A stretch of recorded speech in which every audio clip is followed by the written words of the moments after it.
In this video, I'm going to show you how to buy and sell on CMC Markets.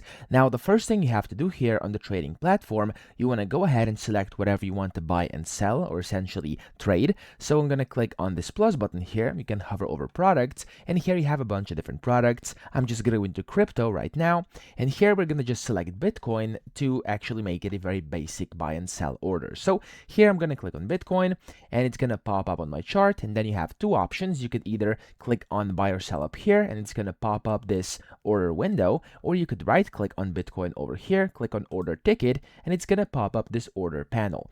In here you can then select if you want to buy or sell. That's completely up to you, and then just select the amount of units. So I'm going to do 0.02, let's say. It's going to give you the amount in your currency, and then you can select whatever order you want, either market, limit order, or a stop entry order. So that's completely up to you, of course. Then you can add your stop losses if you wanna. You can add your take profits if you want to as well. And then here you'll be able to see your estimated margin and the potential costs over here. You can even hover over it if you want to know more about that. And you can click on this arrow to actually pop up different information over here.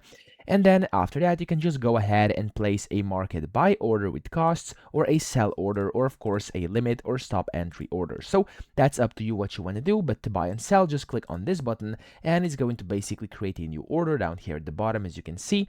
And then you'll be able to just go ahead and of course close the trade whenever you want over here on the right hand side by clicking this X button, and then you'll be able to close the specific trade with costs, and then there we go. So that's how you do it. I hope this video helped you out. If it did, please subscribe to the channel and help me out as well.